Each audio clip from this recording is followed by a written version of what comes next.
संविधान निर्माता, दलितों के मसीहा, बाबा साहब, है ना? ये सब सच है, पर ये तो सिर्फ शुरुआत है। इन बड़े-बड़े टाइटल्स के पीछे जो इंसान हैं, उनकी कहानी, वो बहुत गहरी है। चलिए, आज उनकी इस बहुआयामी शख्सियत को परत दर परत समझने की कोशिश करते हैं।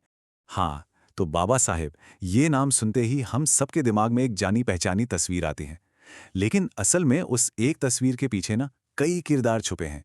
वो एक समाज सुधारक थे, एक बहुत ही दूर की सोचने वाले राजनीतिज्ञ, एक ब्रिलियंट मतलब शानदार अर्थशास्त्री और कानून के ऐसे ज्ञानी जिनका कोई मुकाबला ही नहीं था। सच कहूं तो उनका व्यक्तित्व किसी एक दायरे में बांधा ही नहीं जा सकता। देखिए, ज्यादातर लोग उन्हें बस संविधान निर्माता के तौर पर जानते हैं, और ये बात सच भी है। पर क्या उनकी पूरी कहानी बस इतनी सी है, या फिर ये उस विशाल व्यक्तित्व का बस एक छोटा सा हिस्सा है जिसे जानना और समझना भी बाकी है? आइए, आज इसी समझ को थोड़ा और गहरा करते हैं। तो चलिए, कहानी की शुरुआत वहीं से करते हैं जहां से शायद हम सब उन्हें सबसे अच्छी तरह जानते हैं, भारतीय संविधान के मुख्य आर्किटेक्ट यानी निर्माता के तौर पर। सोचिए, भारत अभी अभी आजाद हुआ है। सबसे बड़ी चुनौती क्या थी? एक ऐसा संविधान बनाना जो करोड़ों लोगों की उम्मीदों, उनकी आशाओं का दस्तावेज बने। इस बहुत बड़े मॉन्यूमेंटल काम के लिए जो ड्राफ्टिंग कमेटी बनी, उसकी बागडोर सौंपी गई डॉक्टर अंबेडकर को। और इसी अहम भूमिका की वजह से आज हम सब उन्हें सम्मान से भारतीय संविधान का जनक कहते हैं। और एक बात समझनी बहुत जरूरी है, उनके लिए ये जो शब्द है ना, समानता, स्वतंत्रता, भाईचारा, ये सिर्फ संविधान की किताब में लिखने वाले भारी भरकम शब्द नहीं थे। अरे नहीं, ये तो वो आदर्श थे जिनके लिए उन्होंने अपनी पूरी जिंदगी लगा दी, संघर्ष किया, और उन्होंने ये पक्का किया कि यही आदर्श हमारे देश के सबसे बड़े कानून की आत्मा बने, उसकी नींव बने। लेकिन संविधान लिखते ना, ये उनकी लड़ाई का अंत नहीं था, बिल्कुल नहीं। बल्कि ये तो एक बहुत ही पावरफुल शुरुआत थी। उनकी असली जंग तो समाज के अंदर थी, उन कुरीतियों से जो हजारों सालों से हमारी जड़ों में बैठी थी। हाँ, उनका पूरा का पूरा जीवन आप कह सकते हैं कि जातिवाद और छुआछूत के खिलाफ एक खुला युद्ध था। और ये कोई छोटा मोटा युद्ध नहीं था। उन्होंने ये लड़ाई हर मोर्चे पर लड़ी, सड़क पर उतरकर भी और संसद के अंदर भी। ये सिर्फ कोई राजनीतिक लड़ाई नहीं थी, नहीं, ये तो इंसान के सम्मान की, उसकी गरिमा की लड़ाई थी। तो उन्होंने किया क्या? देखिए, सबसे पहले तो उन्होंने अपनी कलम को हथियार बनाया।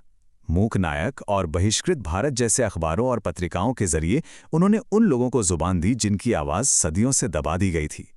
और फिर था 1927 का वो ऐतिहासिक महाड़ सत्याग्रह। ये सिर्फ एक तालाब से पानी पीने के हक का आंदोलन नहीं था, ये इस बात का ऐलान था कि इंसानियत से बड़ा कोई धर्म नहीं और इंसानों में कोई भेद नहीं हो सकता। तो अब सवाल ये उठता है कि समाज में इतने गहरे तक फैले अन्याय से लड़ने के लिए उनका सबसे बड़ा, सबसे भरोसेमंद हथियार क्या था? जवाब बहुत सीधा है, सिर्फ एक शब्द, शिक्षा। और देखिए, बाबा साहेब सिर्फ शिक्षा पर भाषण नहीं देते थे, वो खुद इसका सबसे जीता जागता सबूत थे। जरा एक पल के लिए सोचकर देखिए, उस जमाने में जब समाज में इतनी बाधाएं थीं, इतने बंधन थे, उन सबको तोड़ के दुनिया की टॉप यूनिवर्सिटीज, कोलंबिया यूनिवर्सिटी और लंदन स्कूल ऑफ इकोनॉमिक्स से डॉक्टरेट की डिग्री हासिल करना, ये कितनी कितनी बड़ी बात रही होगी। उनका एक कोट है जो उनके पूरे विचार को एक लाइन में समेट देता है। वो कहते थे, शिक्षा शेरनी का दूध है, जो इसे पिएगा वह दहाड़ेगा। क्या बात है! मतलब साफ था, उनके लिए पढ़ाई लिखाई सिर्फ नौकरी पाने का जरिया नहीं थी, ये तो आत्मसम्मान जगाने की, हिम्मत पैदा करने की चाबी थी। एक ऐसी ताकत जो किसी भी इंसान को अन्याय के खिलाफ दहाड़ने की हिम्मत दे सकती है। अच्छा, कानून और समाज सुधार, ये तो हम सब जानते हैं, पर डॉक्टर अंबेडकर का एक और पहलू है, एक और चेहरा है, जिसके बारे में अक्सर बात ही नहीं होती, और वो है उनकी कमाल की जबरदस्त आर्थिक समझ। चलिए, एक सवाल पूछता हूं, क्या कोई जानता है कि हमारे देश का जो सेंट्रल बैंक है, यानी रिजर्व बैंक ऑफ इंडिया, उसकी नींव रखने में एक बहुत बड़ा आइडिया किसका था? इसका जवाब शायद कई लोगों को चौंका दे। जी हां, वो डॉक्टर अंबेडकर ही थे।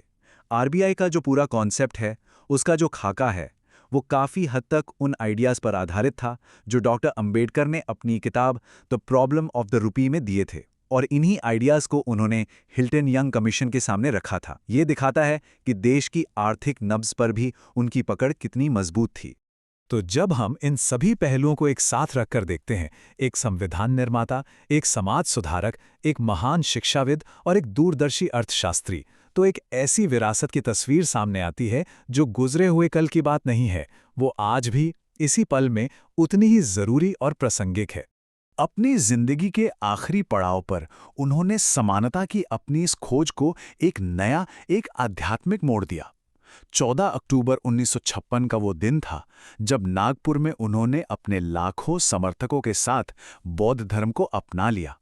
ये सिर्फ एक धर्म बदलने की घटना नहीं थी, ये जाति के बंधनों से पूरी तरह मुक्त होकर एक मानवीय समाज की तरफ उनका एक निर्णायक कदम था। आइए उनके जीवन के कुछ खास पड़ावों पर एक नज़र डालते हैं। उनका जन्म 14 अप्रैल 1891 को महू में हुआ।